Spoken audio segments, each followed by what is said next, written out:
اور پھر جا کر ووٹ ہوتا ہے. ووٹ کاسٹنگ میں پھر آپ کا آ جاتا ہے پریزیڈنشیل سسٹم.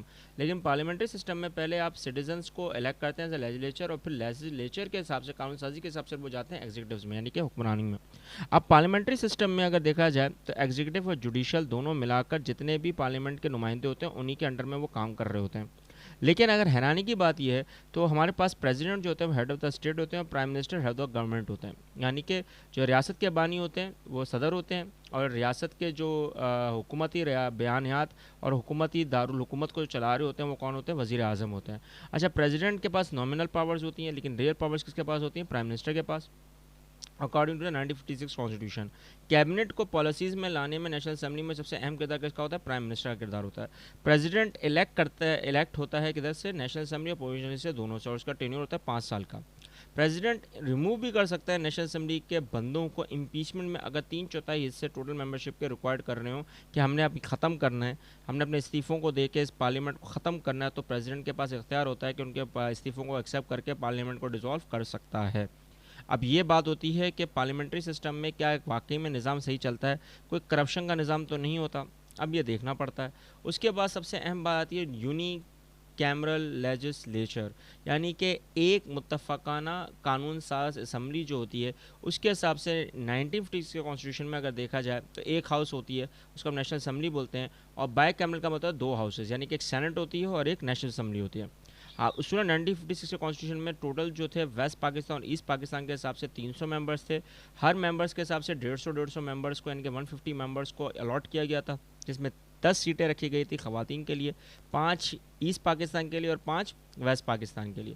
اب یہاں پر جو ان کا ٹینیور آتا ہے الیکشن اسمبلی, یعنی کہ نیشنل اسمبلی کا جو ٹینیور ہوتا ہے, جو پارلیمنٹری نمائندہ آ کے بیٹھتے ہیں وہ 5 سال کے لیے بیٹھتے ہیں, پھر اس کے بعد واپس سے الیکشن کروا دیے جاتے ہیں.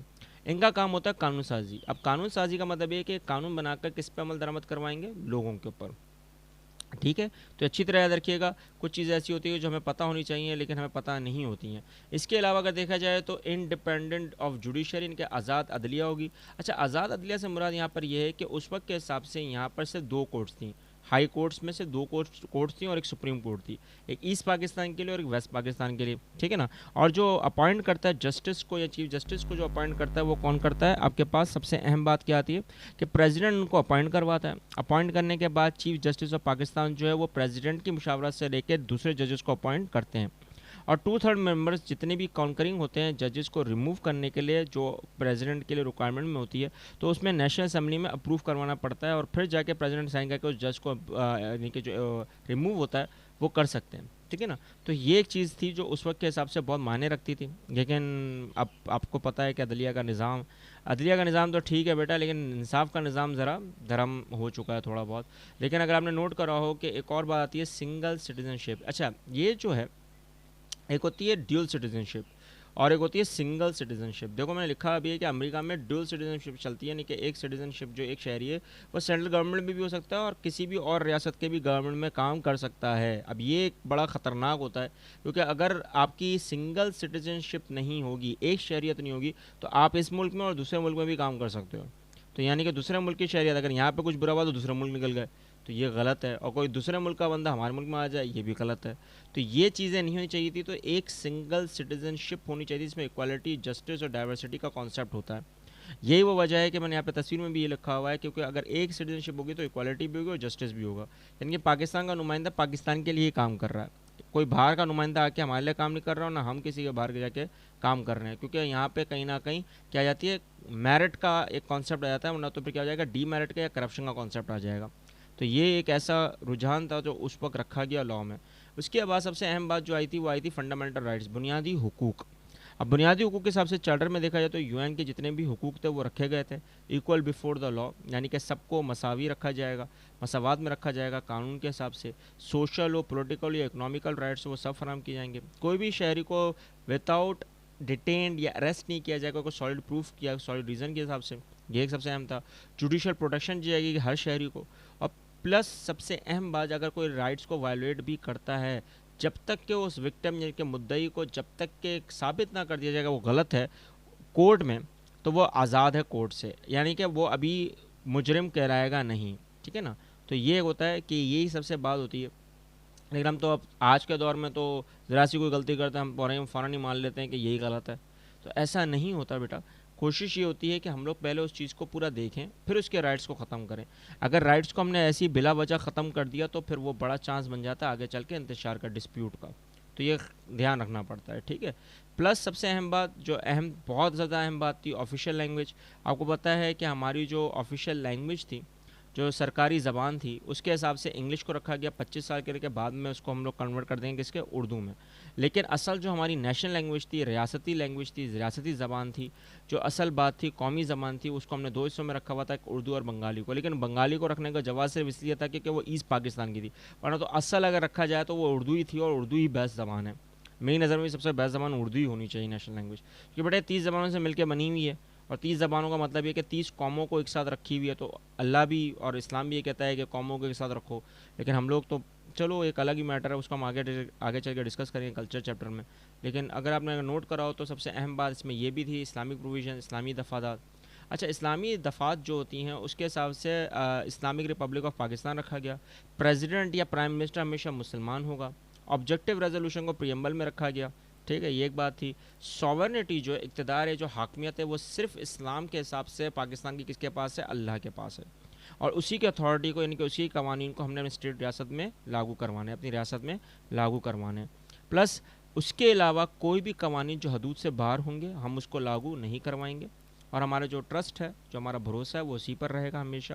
چاہے وہ کوئی بھی گورنر ہو، پرائم منسٹر ہو، پریزیڈنٹ ہو، یونین کونسل کا بندہ ہو، کلرک ہو، کوئی بھی ہو، وہ سارے احکامات جو اللہ کے دیے ہوئے انہی کو وہ فالو کرتے ہوئے کام کرے گا، ٹھیک ہے نا. اور مسلمان چاہے وہ انڈیویجول ہو، انفرادی ہو، کلیکٹیو یا اجتماعی اسفیئر میں ہو، teachings and requirements of the Islam جو ہوں گی، یعنی تعلیمات جو ہوں گی، وہ ہمیشہ کس کے اکارڈنگ ہوں گی؟ اسلام کے اکارڈنگ ہوں گی.